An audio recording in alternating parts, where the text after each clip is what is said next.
Thank you, Tom. 4 out of every 10 people in the U.S. have either personally experienced an eating disorder or know someone who has. And our next guests run a nationwide nonprofit called the Manna Fund, which helps raise awareness and provides financial assistance for those seeking treatment. We welcome Dr. Jeannie Burnett along with Brooke Heberling, I'm sorry, with more on these resources. And you guys are all the way from Atlanta, so thank you for being here, first of all. Thank you for having us. Yeah, and Brooke, I want to start with you because you have a very personal story with this. You've suffered from an eating disorder, but you've come out on the other side. So tell me more about your story. I was anorexic, bulimic, and I had an overexercise addiction. I was an ultramarathoner, and I suffered for 16 years without getting help.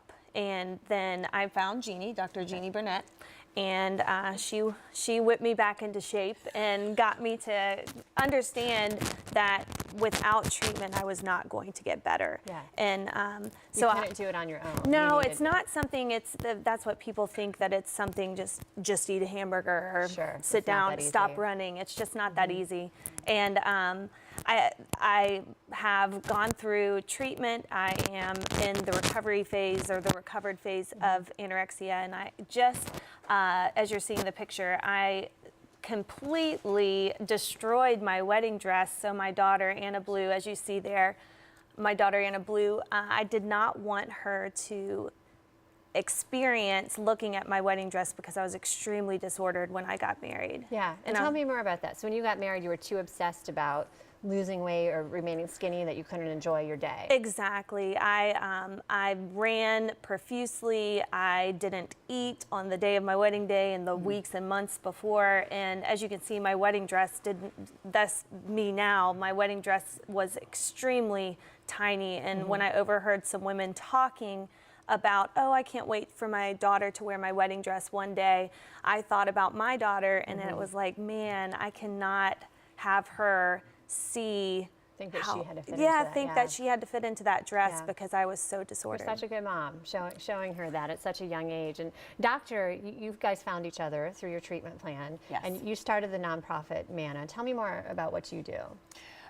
Well, 12 years ago, I started Manna, and I'm from Atlanta, like you said.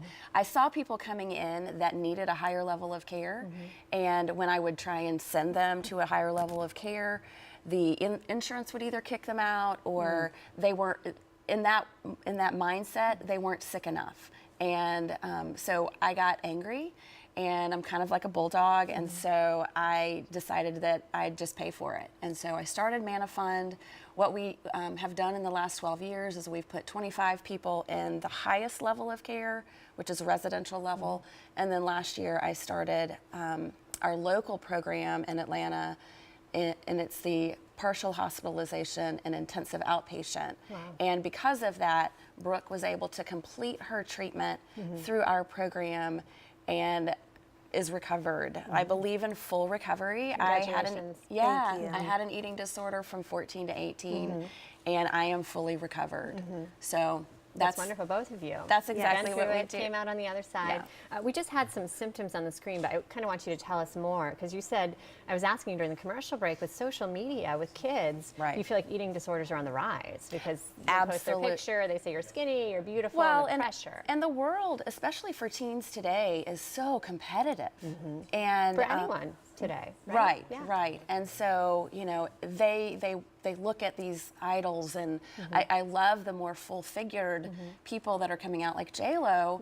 Of course, that was a while ago, but I love that it's we're also embracing ourselves, embracing our bodies. And so, if you see your child losing weight rapidly, if you notice that they're more withdrawn and they're not going out with their friends as much, if you notice that they're running to the bathroom an hour, immediately, or an hour, even 2 hours after they eat, they can go to the bathroom and purge. Or one of the things that I used to do was I would wake up in the middle of the night because I was so anxious, and I would exercise.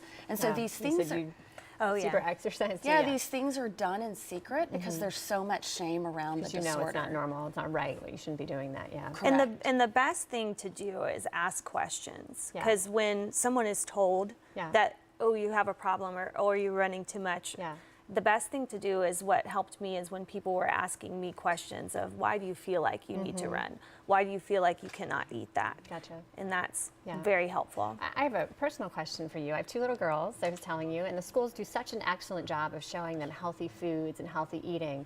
But my daughter, my 6-year-old, asked me the other day, like, if I eat this, will I get fat? I was horrified that she said it. Like, how do you respond? How do we train them at a young age? Like, what's the right thing to say? Well, and you know too. You said you have a 4-year-old. I have a 3 and a 5-year-old. 5-year-old. I personally, and people will get angry about this, but I do not believe any child under the age of 18 ever needs to go on a diet, ever needs to think about healthy eating. I mean, if they're overweight, they need to go out and exercise, walk with them, do things with them outside, push them off of, limit TV time, limit computer time, get them outside, get them active, and go do that with them. Stop talking about your own body if you are concerned about your own body or the way you look. I'm not saying that you do, but I'm saying for people out there. Yeah. And they get it from somewhere. That's the right. Well, I'm not saying it, but they're getting it from social somewhere. media, TV, who knows? Right, exactly. And just talking to them about how wonderful and special they are in their characteristics and their qualities. And I've learned not to like, my daughter's so cute, but I don't look at her and tell her, like, you're so cute. I tell her, man, you are so strong. Like, I'm so proud of how you acted today. Like, just praising them for their characteristics, not their looks. Which is what she wrote all over her wedding dress. Yes. Which, that's wonderful. Yeah, like brave and strong and courageous and different things like that. So what can we do to help? Donate money to the Manna Fund. Absolutely. You have this book too. Yeah. Tell me more about that. I just wanted to talk a little bit about this book we wrote. It's called You're Not Alone. And I actually wrote 4 questions. I put them on our website. And I had about 25 women.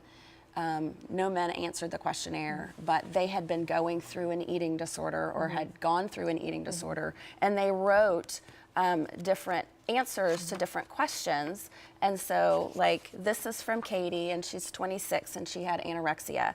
Everyone has their own body shape. Learn to enjoy your unique self and take care of your body in a healthy way. So this book is written this is a great piece for a mother to use with her daughter or son, and just to get that, open that doorway to talk about what's going on. Thank you, lady. We are running out of time, but such a powerful message. Thank you for traveling all the way here from Atlanta. Such a pleasure to have you on the show. It's the You're Not Alone children's book, and again, we'll get your website back on the screen. It's mannafund.org for more information. And we've got more Lowcountry Live right after this.